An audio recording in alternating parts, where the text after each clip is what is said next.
que enseignement yi Pape war a jël mooy ci jàngatu même su fekkee ne sax dañuy yàkkamti dans les derniers gestes. il faut que ñuy góorgóorlu ñuy lucide ñuy appliqué wu ba tàggoog Soudan bon malheureusement Pape Gueye aura été double buteur et passeur. parce que moo passe Ibrahima Mbaye. donc moom moo ma tooñ quoi sama 4-0 bi la jël dëpp ko 3-1. en tout cas match bi au total il y a eu 4 buts. avant que mooy dugal Mbissane donc internet yi ñu ngi ñëwaat nous avons doyen Assane Sène pour débriefer cette rencontre Sénégal Soudan donc 3-1 Sénégal wax naa ko léegi c'est la première équipe qualifiée pour les quarts de finale doyen Assane Sène dama bëgg ñu taxaw tey ñu jël suñu temps ñu jàngat parce que comme ni ñu koy waxee c'est une compétition à chaque fois bu ñuy dem dina am lu ñuy jàngat ci équipe bi. aujourd'hui équipe bu Sénégal wane na ay failles.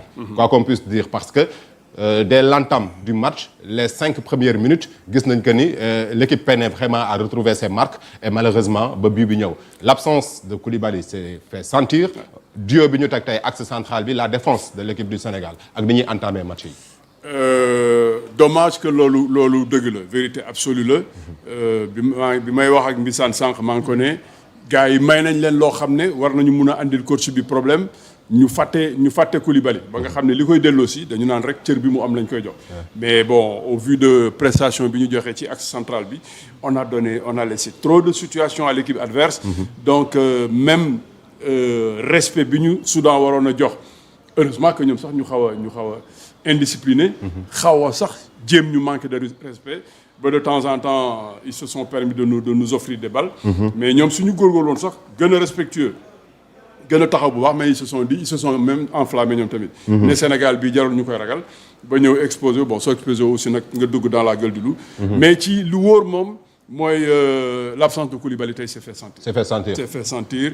Ils l'ont pas bien remplacé et c'est dommage pour ñoom ñooñu parce que comme j'ai dit tout à l'heure Koulibaly mu ngi ci buntu génn. ñoom ñu waroon nekk ci buntu dugg. mais tey wane nañ ne bon forcément Koulibaly sera encore. Le ministre de la Défense c'est pas pour rien qu'on le surnomme ainsi. Non il sera encore ministre de la Défense il sera même encore président de la République de la Défense.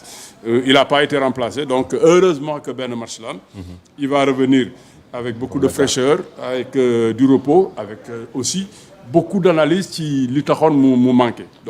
donc doyen Mbissane maa ngi doon posé wu léegi benn question bi ñu dooree Sénégal 1-0. ma ni que ni est-ce normal boo xoolee tey statut bi Sénégal am.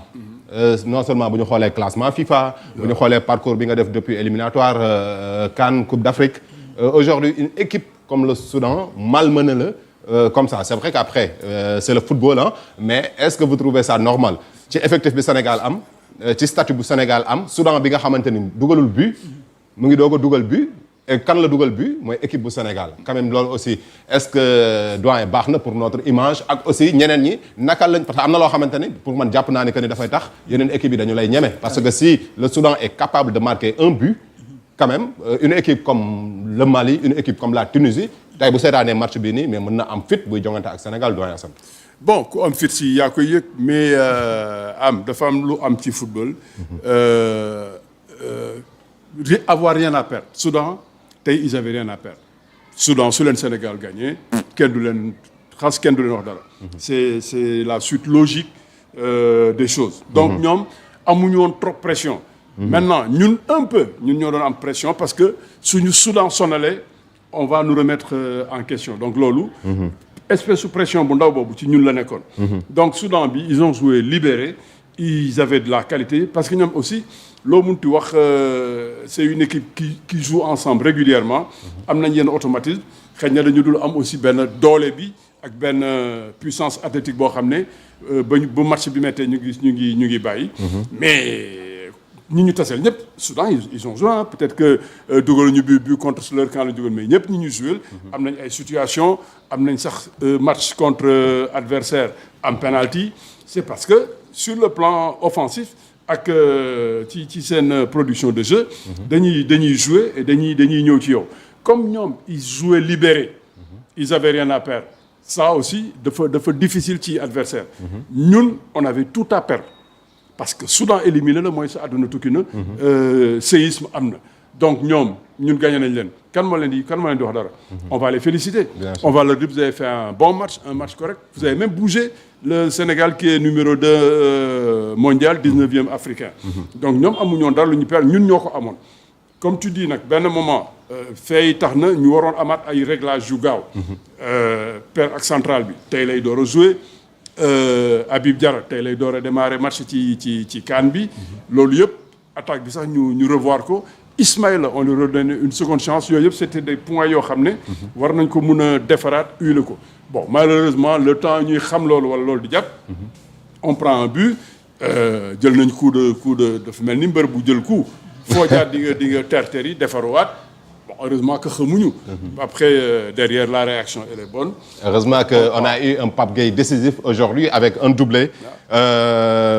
Mbissane par rapport à questions yi ñu ñëw ci internet yi aussi ci ngeen bokk vos questions à doyen Assane Sène les commentaires et aujourd'hui aussi le drapeau du Sénégal moom la ñu bëgg a gis sur les commentaires actuellement vous êtes plus de 2000 à être avec nous donc sur la chaîne YouTube de Sénégal 7 nous allons débriefer ensemble cette rencontre les enseignements aussi à tirer et parler aussi des quarts de finale le Sénégal ban équipe lay am ak naka lañ ci war a demee on me signale que Ibrahima Mbaye est devenu le plus jeune buteur de la compétition. Sénégal, donc le plus jeune buteur sénégalais de la compétition. Ibrahima Mbaye dañ ñëwaat taxaw ci moom. Mbissane une question pour doyen Assane Sène parce que ñoo seetaanandoo match bi il y a beaucoup de choses à dire comme je le disais tout à l'heure. Effectivement comme na ko doyen waxee lu ñuy retenir d'abord mooy la victoire. parce que gagné nañu te loolu aussi moo ci ëpp solo. Soudan du Sud équipe la bi nga xam ne nii équipe bu ndaw la. 117e au classement FIFA. ñun ñu ngi ci 15 premiers yi yaakaar naa wala 20 premiers yi. donc amul woon niveau yi bokkuñu en fait même bu dee ci football aussi surprise day faral di am mais aussi bu ñu toogaatee ñu jàngat match bi aussi. am na yenn détails yi nga xam ne ni aussi war nañ ko mën a seet. parce que tey en défense am nañ ci ay problèmes yu doy waar l'axe central abordé nga ko. l'absence de Koulibaly s'est fait sentir mais aussi man lu ma gën a bett aussi mooy Jackson Abdallah xaw na koo sonal. Jacobs je veux dire Jacobs à gauche Abdallah sonal na ko bu baax a baax moom tey moom il a été complètement à la traîne. donc moo tax sànq maag doyen ñu ngi wax ci hiérarchie bi à gauche. mais yaakaar naa bi yoon moom. Pape Thiaw dina revoir hiérarchie bi jël El Hadj Malick jiital ko. voilà donc moom laay laaj doyen ba xam gisul loolu moom itam. non gis naa loolu Mbissane. c'est un peu problématique. affaire bi boloot la ñuy jouer. suñu battre carte yi jox la nga jël tout jouer di nga gagner. mais suñu battre carte yi nga nekk fa jël loo xamul ba ñu coincé ba gagner la. mais dañuy jëlaat carte yi redistribuer ko. là Jacobs. comme je dis ci ba ñuy def sélection di ñëw. normalement peut-être c'était pas lui le numéro 1 à gauche. mais comme El Hadj Malick dafa amoon carton bu ko doon génnee ci premier match bi. ay la yowén mu def premier match bu rëy. def deuxième match bu baax sur son côté. donc loolu forcément jox nañ ko carte yi. jël na tout day continuer jouer. mais malheureusement tey il revient toutes les difficultés on les a eu à gauche.